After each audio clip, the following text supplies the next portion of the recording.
이 정도만 알고 가시면 이제 외장재에 대해서 공부는 어느 정도 된다고 생각을 합니다. 도움이 되셨다 그러시면 구독과 좋아요 부탁드립니다.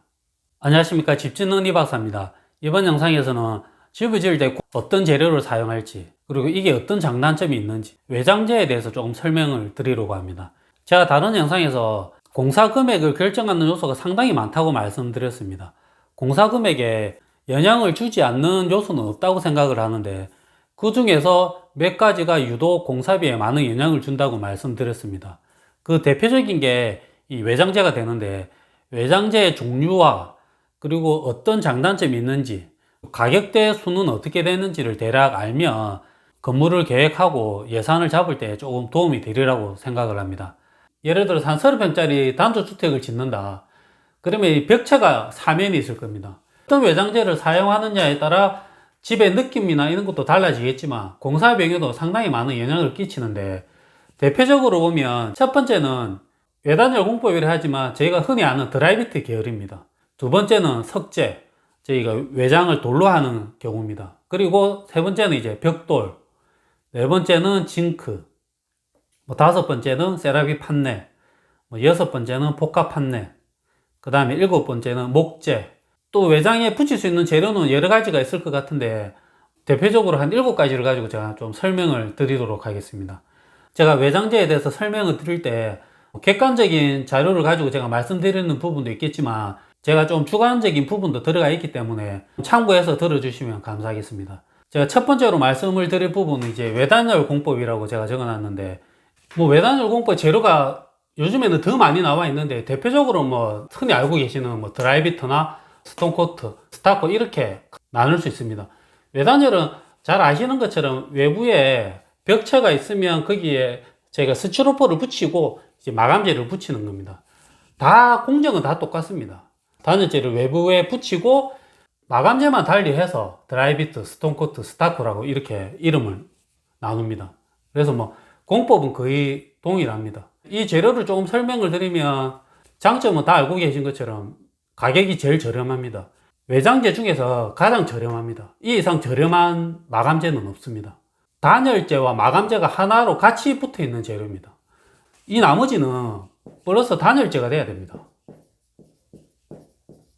단열재를 별도로 시공을 하고 마감재를 붙여야 되는데, 이 외단열은 스티로폼을 하고 바로 마감재를 붙이기 때문에 이 하나의 공정이 끝이 납니다. 그래서 가격도 이런 재료에 비해서 월등히 이제 저렴해집니다. 그렇지만 알고 계신 것처럼 단점은 이제 불에 약하고 또 내구성도 조금 약합니다. 단열재를 붙이고 바깥에 마감만 했기 때문에 어느 정도 조금 충격을 주면 이게 깨집니다. 파손도 잘 되는데 또 반대로 수리도 용이합니다. 외단열 공법에 대해서는 길게 설명을 안 드리겠습니다. 왜냐 그러면 외단열 공법, 이 업체들하고 저하고 아무 관련이 없는데 외단열 공법에 이야기를 하면 할수록 보니까 저한테 욕을 많이 해서 그래서 외단열 공법에 대해서는 길게 설명을 안 드리겠습니다. 근데 좀 대부분 상담을 하거나 이렇게 하면 돈은 없다, 최대한 비용을 줄여야 된다 그러는데, 그러면 제일 저렴하니까 외단열 이 공법을 추천을 하면 불에 타고 단점만 계속 생각을 하시니까 누가 이런 재료가 좋은지 몰라서 제가 추천을 안 드리겠습니까? 비용 대비해서 가지고 계신 예산에 제가 어느 정도 맞추다 보니까 돈이 없다 그래서 골조를 줄이거나 철근을 안 넣을 수는 없지 않습니까? 그래서 이제 마감재나 창문 다른 부분에서 옵션이 있는 부분에서 제가 조금 조언을 드리는데, 유튜브도 마찬가지입니다. 제가 이런 공법에 대해서 좀 설명하면 상당히 공격을 많이 해서 더 이상 외단열에 대해서는 설명하지 않겠습니다. 그리고 두 번째는 석재인데, 석재는 알고 계신 것처럼 많은 건물이 사용을 하고 있지 않습니까? 큰 건물에도 많이 사용을 하고 소규모 건물에도 많이 사용을 하는데, 장단점은 명확한 것 같습니다. 제가 생각할 땐 그렇습니다. 조금 디자인 쪽으로 한계가 있는 것 같습니다. 석재로 해서 이쁘게 할 수도 있지만 이제 디자인 이런 거는 좀 주관적인 거니까 석재로 주택을 짓거나 이렇게 하면 디자인 쪽으로 조금 한계가 분명히 있다고 생각합니다. 그렇지만 장점이 상당히 있는 재료인데, 가격 대비해서 유지보수도 편하고 내구성도 상당히 좋다고 생각합니다. 이런 재료가 많이 있지만 솔직히 가격 대비하고 여러가지 유지보수 차원에서 이만한 재료는 없다고 생각합니다. 그렇지만 제 집을 짓는데 석재를 넣는다, 조금 고민을 해볼 것 같습니다. 그렇지만 장점이 원체 많기 때문에 그리고 또 뭐 제가 누수 관련해 가지고 영상도 많이 올려드렸듯이 뭐 누수가 생기거나 문제가 생겼을 때에도 사실은 이 석재는 대처가 쉽습니다.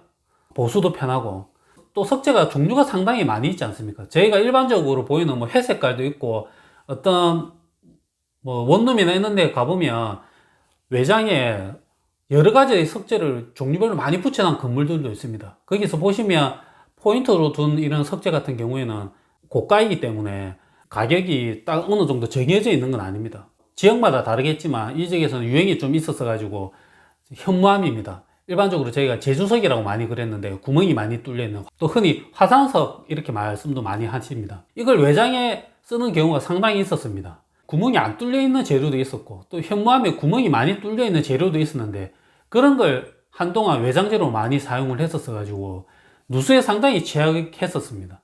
그래서 그런 건물들은 문제가 많이 있었기 때문에 석재를 사용할 때도 디자인은 생각을 안 할 수는 없지만 유지보수나 이런 걸 좀 생각을 해서 석재 재료를 잘 선택을 하셔야 된다고 생각을 합니다. 좋은 재료라고 생각을 합니다. 그리고 세 번째, 벽돌은 상당히 좀 할 이야기가 많다고 생각을 합니다. 왜냐하면 제가 예전에 전통적으로 알고 있는 벽돌, 예를 들어서 집을 지을 때 벽돌로 지을 겁니다 이렇게 이야기하면 흔히 알고 계시는 이제 붉은 벽돌을 이야기하실 건데, 요즘에는 이 벽돌의 종류가 상당히 다양합니다. 외장재에 대해 리스트를 해놨는데 이걸 세분화 만약에 한다고 하면 벽돌의 재료가 제 생각에는 한 50% 이상이 될 거라고 생각을 합니다. 벽돌의 종류가 원체 다양하기 때문에 집을 지을 때 주의하셔야 된다고 생각합니다. 인터넷에 들어가서 벽돌 판매하는 사이트가 있을 겁니다. 한번 들어가 보시면 벽돌 종류가 상당히 많이 있습니다. 뭐 적벽돌, 뭐 청고벽돌, 뭐 수입 벽돌도 있고, 뭐 와이드 벽돌이라 그래가지고 시멘트 벽돌 계열도 있고, 또 이 중에서도 사이즈가 다 다릅니다. 저희가 일반적으로 알고 있는 사이즈 벽돌이 한 20cm 정도 됩니다. 근데 이제 와이드 벽돌 큰 거는 60cm까지 있습니다. 이런 식으로 벽돌 사이즈도 상당히 다양하기 때문에 재료를 선택하는 것 못지않게 또 시공도 상당히 잘해야 됩니다. 제가 개인적으로 생각할 때 이 벽돌이 시공의 난이도가 제일 높다고 생각합니다. 어떤 경우냐 그러면 석재 같은 경우에는 석재의 품질도 사실은 자연석이지만 어느 정도 일정합니다. 그리고 시공하는 기능도도 제 개인적으로 생각할 때 거의 석공들은 일정하다고 생각합니다. 뭐 징크도 마찬가지입니다. 재료는 거의 일정하지만 뭐 시공자는 조금 기능의 난이도가 조금 있다고 생각합니다, 개인적으로. 근데 이 벽돌은 품질 차이도 상당히 있고, 그 다음에 작업자의 기능도도 상당히 있다고 생각합니다. 그래서 이런 벽돌이 똑같은 재료를 써서 집을 짓는다 그래도 시공자의 기능도에 따라서도 집의 컨디션이 완전히 달라지는 게 벽돌이라고 개인적으로 생각을 합니다. 당장 한 1, 2년은 표가 안 날 수 있는데 조금 시간이 지나면 제일 문제가 많이 될 수 있는 게 벽돌이라고 생각을 합니다. 창 주변이나 이런 부분에서 상당히 문제가 많이 되는 외장재가 벽돌이라고 생각을 합니다. 벽돌 재료를 선택할 때도 상당히 조심하셔야 되고, 예를 들어서 뭐 인터넷에서 보고 이 사진이 이뻐서 벽돌을 선택했다. 어떤 집에 쓰여져 있는 벽돌을 보고 저 벽돌이 마음에 들어서 그 벽돌하고 똑같은 제품을 같은 회사에서 가지고 와서 시공을 해도 또 벽돌의 품질이 상당히 달라질 수 있습니다. 제가 그런 경우를 겪었기 때문에 제가 눈으로 직접 다 확인하고 제 건축주도 가서 확인을 하고 그 시공되어 있는 벽돌이 상당히 마음에 들어서 그 똑같은 회사에 제가 주문을 했는데 벽돌의 품질이 완전히 달랐습니다. 그래서 제가 참 고생을 많이 했었는데 벽돌이 그만큼 어렵다고 생각을 합니다. 시공도 잘해야 되고 선택도 잘해야 되고 또 유지보수 여러 가지가 상당히 힘들다고 생각합니다. 그렇지만 이제 잘 해놓으면 디자인적이나 이런 거는 상당히 지금 만족도가 좋은데, 그냥 일반 분들이 생각하실 때는 벽돌 뭐 다 집에 돼 있으니까 그냥 쌓고 이렇게 하면 되지 않냐. 제가 큰 건물도 많이 해보고 이런 소규모 건물도 많이 해보고 이제 외장재를 여러 가지 써봤는데 제일 힘든 게 벽돌이었습니다. 그래서 참 고생도 많이 하고 걱정도 많이 하는 재료가 벽돌인데, 또다시 벽돌을 하고 싶냐고 물으면 또다시 벽돌을 하고 싶습니다. 제 개인적으로 만족도가 좋았기 때문에 고생을 해도 벽돌을 좀 사용을 하는 것 같습니다. 제가 생각할 때 이런 다른 외장재 관리하는 것보다 벽돌 시공할 때 관리하는 게 제 생각에는 최소 3배에서 5배는 힘들다고 생각합니다. 그만큼 비용도 많이 들고 고생도 많이 해야 됩니다. 그리고 또 나중에 문제가 생길 수 있는 소지가 많기 때문에 거기에 대한 걱정도 많이 안고 가야 됩니다.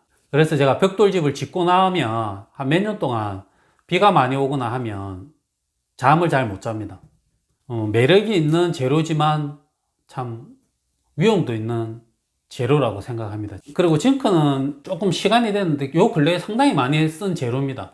특히 뭐 지붕재로 많이 사용을 하는데 이제 벽체도 많이 사용을 하지 않습니까? 징크는 뭐 특별하게 세분화되진 않는데 징크 마지막 마감재의 재료에 따라서 티타늄하고 알루미늄, 철 이렇게 세 가지로 대표적으로 나누는데 뭐 티타늄은 일반 가정집 이런 데서 사용하기가 좀 힘들 겁니다. 이제 재료가 좀 고가해서. 그 다음에 알루미늄, 철이 있는데 거의 대부분이 이 철을 사용을 합니다. 근데 개인적으로는 저는 거의 알루미늄을 저는 사용을 합니다. 그래서 이 재료에 따라서도 가격 차이가 납니다. 당연히 가격 차이가 나고 이 철이라 그래서도 가격 차이가 납니다. 마감의 디자인이나 색상이나 뭐 또 이제 신제품이냐에 따라서도 가격 차이가 좀 나기 때문에 이 재료가 조금씩 차이가 납니다. 그리고 징크는 바깥에 붙는 이 재료에 따라서의 가격 차이도 나지만 사실은 이 징크는 골조에 틀을 짜서 마감재를 붙이는 재료입니다. 그래서 골조가 이렇게 있으면 각 파이프를 해서 틀을 짜고 위에다가 합판을 붙이고 뭐 방수 시트를 하고 그 다음에 징크를 붙입니다. 이런 공정들이 있는데 이 마지막 징크에서도 재료 차이가 있지만 이 속에 들어가는 이 재료에서도 차이가 있습니다.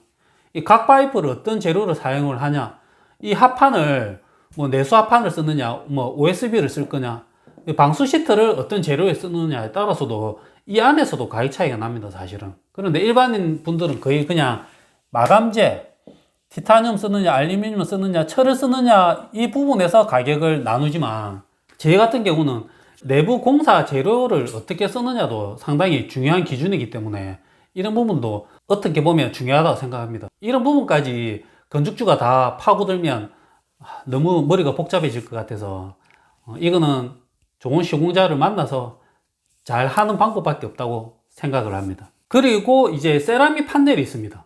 이 세라믹 판넬은 요 근래라면 좀 그렇지만 몇 년 사이에 좀 유행을 지금 하고 있는데 뭐 외장으로 봤을 때는 뭐 깔끔하고 다 좋습니다. 근데 가격이 비싸고 유지보수도 편하고 뭐 깨끗합니다. 장단점이 딱 명확한 것 같습니다.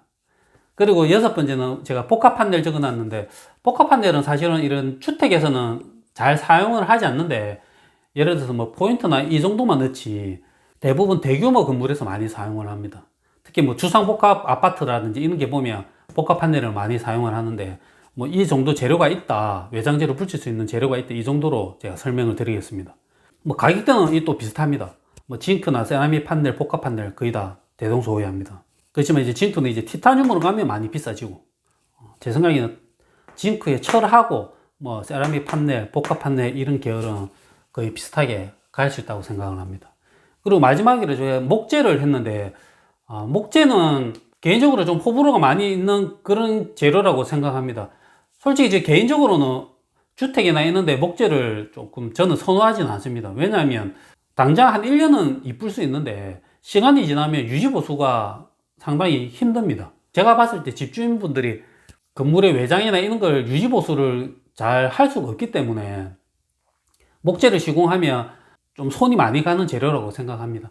다른 재료도 시간이 지나면 당연히 유지보수를 해야 되지만 그 유지보수하는 시간이 훨씬 더 빨리 옵니다. 빨리 오고 제 생각에 잘못하면 다 걷어내고 다시 해야 되는 경우도 생깁니다. 얼마 전에 TV 프로에서 제주도에 이제 유명한 가수가 집에서 살면서 뭐 쇼프로가 있었지 않습니까? 거기 보면 외장재가 거의 나무로 되어 있었습니다. 근데 다른 분들은 그 집을 보면서 집이 참 이쁘다, 마당 넓다 이렇게 생각하실 수 있는데 저는 그 프로를 보는 내내 뭔 생각을 했냐 그러면 바닥 데크 있는 부분하고 이제 벽체에 만나는 부분하고 이제 시커멓게 이제 좀 썩어가는 모습이 보였습니다. 제 눈에는. 그것밖에 안 보였었습니다. 제 눈에는. 그만큼 시간이 지나면 제 생각에는 가장 후회를 많이 할 수 있는 게 목재라고 생각을 합니다. 비용 대비해서. 그리고 또 적재적소에 잘 사용하면 괜찮은데 대부분 그렇게 사용하기 힘들기 때문에 뭐 썩거나 이런 부분에 대해서 조금 그런 부분이 있어서 또 이거는 비용적으로도 상당히 차이가 많다고 생각을 합니다. 왜 그러냐 그러면 목재의 종류가 상당히 많이 있기 때문에 어떤 목재를 사용하느냐에 따라서 이제 금액 차이가 상당히 많이 날 수 있다고 생각합니다. 그래서 이런 부분은 공사 금액도 비싸고 유지 보수도 힘들고 장기로 봐서는 단기로 봤을 때는 이쁠 겁니다. 당장 1, 2년 사진 찍기는 집이 좋을 건데 그 이후로 가서는 집주인은 조금 고생을 할 수 있는 재료라고 개인적으로 생각을 합니다. 자, 좀 설명을 드렸는데 이렇게 말씀하실 겁니다. 뭐 재료도 어느 정도 알겠고 장단점도 알겠다. 그러면 평당 비용이나 해배당 비용은 어떻게 되냐?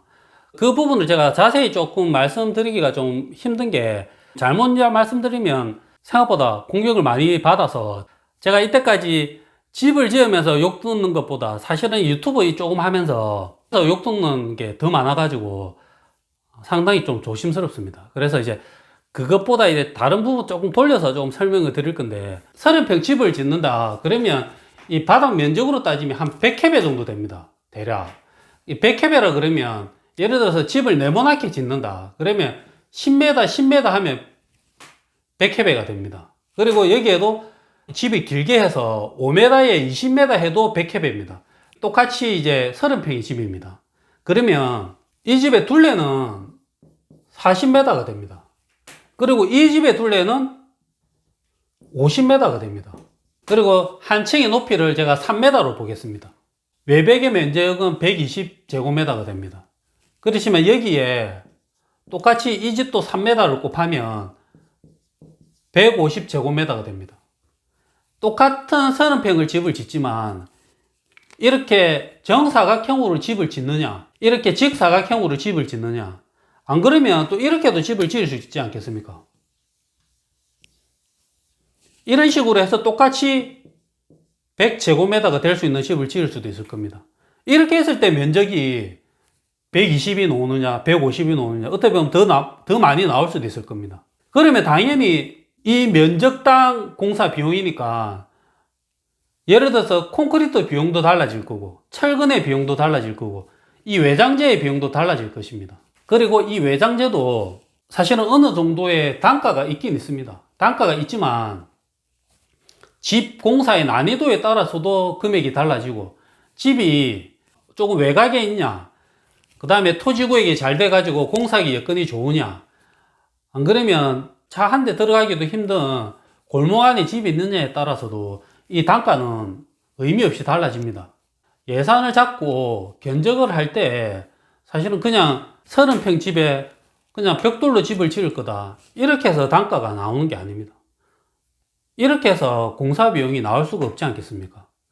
제가 좀 전에 말씀드린 대로 벽돌도 어떤 종류의 벽돌을 사용하느냐 또 징크도 어떤 재료로 얼마만큼 사용할 거냐 벽돌을 2면을 사용하고 징크를 2면을 사용한다. 벽돌을 3면을 쓰고 징크를 1면을 쓴다. 또 벽돌을 3면을 쓰고 드라이비트를 1면을 할 거다. 중간에 복합한 데를 포인트를 주겠다. 안 그러면 또 현관 입구는 또 목재로 포인트를 주겠다. 여기에 따라서도 비용 차이가 상당히 많이 납니다. 그러면 대부분 이렇게 말씀하십니다. 대략 공사 비용이 어떻게 되냐. 사실은 이제 대략이라는 게 처음에 내뱉는 그 금액이 딱 고정되는 경우가 상당히 많이 있습니다. 그래서 집을 어떤 식으로 어떤 재료를 얼마만큼 쓸지를 알 수가 없는데 공사비가 나오는 게 상당히 어렵다고 생각을 합니다. 가격을 조금 말씀드리기 좀 애매해서 제가 이렇게 설명을 드리면 외단열이 가장 저렴하다고 했지 않습니까? 예를 들어서 외단열이 이 정도의 가격대를 가지고 있으면 목재는 제 생각에는 한 이 정도의 가격대를 가지고 있는 겁니다. 벽돌은 어떻게 가격대를 가지고 있냐? 그리고 징크, 세라믹 이런 재료는 제 생각에는 다 한 이 정도의 가격대를 가지고 있다고 생각합니다. 뭐 목재도 마찬가지로 이제 가격대가 여러 가지 종류가 있겠지만 이거는 잘 사용을 하지가 않으니까 제가 왜 이렇게 설명을 드리냐 그러면 석재가 제로만 게 외단열에서 제일 비싼 거하고 비슷할 수도 있습니다. 그리고 벽돌 제일 저렴한 게 석재의 중간 정도 역할을 하면서 또 벽돌은 이렇게 가격대가 상당히 심합니다. 말씀드린 대로 재료비도 차이가 많이 나지만 또 시공비도 많이 차이가 나기 때문에 벽돌이 저렴한 거하고 비싼 거의 시공비는 많은 차이가 있습니다. 뭐, 저 말씀드린 대로 징크. 이렇게 보시면 대부분 징크, 세라믹, 복합 판넬이 최고 비쌀 거라고 생각하지만 제 기준에서는 벽돌이 훨씬 더 비싼 재료도 많이 있습니다. 징크보다도. 이 정도 기준을 잡고 가시면 좀 좋지 않을까 싶습니다. 어떤 분이 제가 상담을 하실 때 이런 경우가 있었습니다. 지금 자신이 지금 돈이 없다. 그래서 집을 지으려고 그랬는데 최고 저렴하게 집을 지어야 된다. 그래서 제가 그러면 혹시 재료나 이런 건 어떻게 생각하고 있는지 제가 여쭤보니까 그분이 이제 외장재는 저렴하게 징크를 했으면 좋겠다 이렇게 말씀을 하셨습니다.